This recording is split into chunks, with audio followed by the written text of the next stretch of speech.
La grande nouvelle de ce jour, c'est pas la Russie qui soutient militairement le Venezuela, c'est Vladimir Poutine qui vient d'inviter à Moscou Paul Biya, le président camerounais, exactement le jour même où les États-Unis, mettant en application leur politique de sanctions dans le cadre de la relance du printemps africain par Trump et son conseiller Bolton, font que une partie des forces américaines au Cameroun quitte le Cameroun. Eh bien, Poutine entend répondre aux besoins sécuritaires des Camerounais dans un nouveau dialogue pour un monde multipolaire qui respectera cette fois-ci la souveraineté du Cameroun. L'occasion, il y a des coïncidences comme cela, c'est qu'il se passe exactement la même chose au Cameroun que ce qui se passe au Venezuela. Au Venezuela, c'est une révolution de couleur rampante pour changer le régime.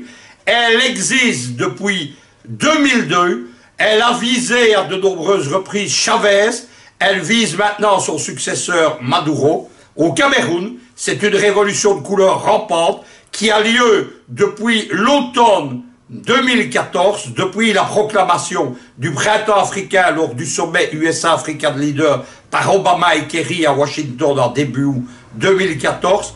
Et comme au Venezuela, tous les prétextes sont bons pour déstabiliser Yaoundé, tous les prétextes sont bons, et je vous gage que si Paul Biya n'était plus président, eh bien, on viserait de la même façon son successeur si celui-ci n'est pas un fantoche aux mains des Occidentaux. Comme au Venezuela, le Cameroun a aussi un président alternatif autoproclamé, sans aucune légalité, sans aucune valeur quelconque, mais ce président se dit celui qui représente l'État, il est un prétexte à l'intervention étrangère, et comme au Venezuela, les partisans de Guaido, aujourd'hui, une opposition comprador camerounaise appelle le gendarme américain, je cite certains de ses représentants, salue cette intervention, et malgré tout ce qu'on reproche à ces États-Unis, dont, rappelons-le, la CPI enquête sur les crimes de guerre en Afghanistan, eh bien, on nous parle de démocratie, de droits de l'homme, etc.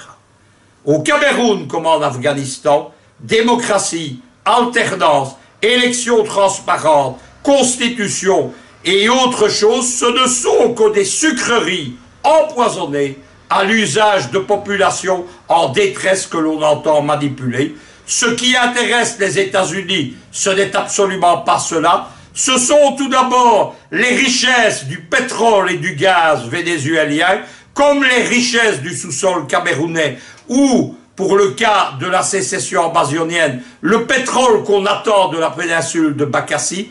C'est qu'au Venezuela, comme au Cameroun, à Caracas comme à Yaoundé, ce qui intéresse les Américains, c'est un régime pro-occidental à leurs bottes qui fasse les desiderata, qui soit aux ordres de l'Amérique, de sa recolonisation de l'Afrique, de ses soi-disant printemps qui détruisent les peuples et se révèlent être des hivers glaciaires, que ce soit au Proche-Orient, en Afrique du Nord, en Afrique ou un peu partout ailleurs en Eurasie et en Amérique latine. Il faut dire quelque chose clairement, précisément, c'est expliquer ce que veulent Trump et Bolton. Il y a quelques semaines, à la mi-décembre 2018, Trump et Bolton énonçaient ce qu'on appelle la nouvelle politique africaine de Trump. Contrairement à ce que pensent certains, au contraire de ne pas avoir de programme, Trump est élu depuis le départ, depuis 2016, pour appliquer un programme de radicalisation militariste des États-Unis et de recolonisation du monde. J'ai écrit, moi, en décembre 1916, alors que Trump ne siégeait pas encore, qu'il allait représenter, simplement il suffisait de lire son programme et de voir tous les lobbies les plus importants des États-Unis qui le soutenaient. Eh bien, j'ai dit que Trump allait être un nouveau stade du militarisme américain. C'est ce qui est arrivé. Ceux qui ont parlé de billevesées, du style candidat anti-système, isolationniste, retrait des troupes en particulier en Afrique, ce sont des gens dont Jacques Chirac disait que ceux qui croyaient en promesses, c'était uniquement ceux-là qui étaient engagés par elle et ceux qui les faisaient. Ça a été la politique de Trump. La Russie, au milieu de tout ça, qu'est-ce qu'elle apporte? Elle apporte avec la Chine une autre vision du monde. Non pas un gendarme comme le salue une certaine opposition camerounaise, mais un monde multipolaire où tous siègent de façon égale à la table des États souverains. C'est ça le monde multipolaire. Dans ce monde multipolaire, il y a deux grands projets.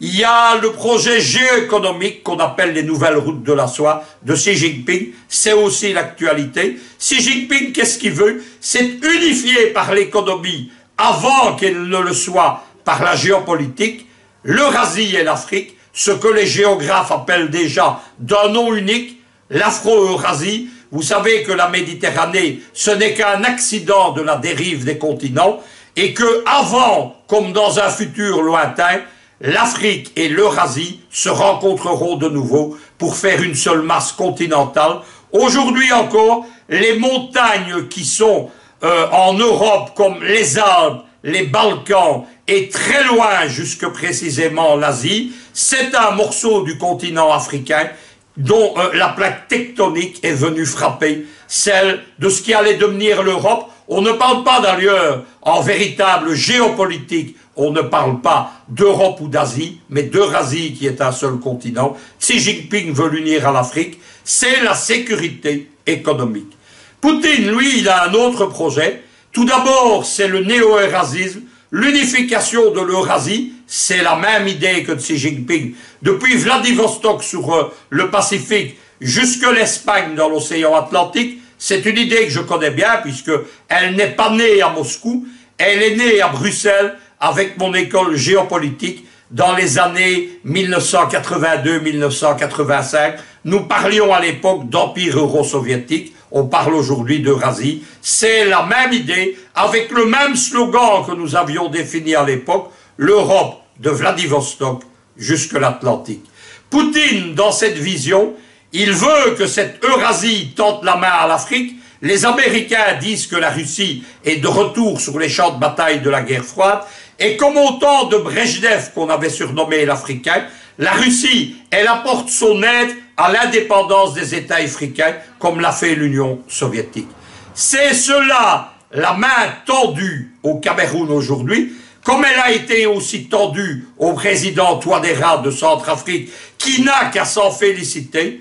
J'ajouterai quelque chose, c'est que cette main tendue, l'exemple du Venezuela nous le démontre, elle est une réalité. La Russie va déployer ses missiles S-300, qui ne sont pas, rappelons-le, des missiles d'agression, mais des systèmes de missiles anti-missiles et anti-avions qui sanctuarisent un territoire. C'est ça les S-300, c'est une arme de défense, pas une arme d'agression.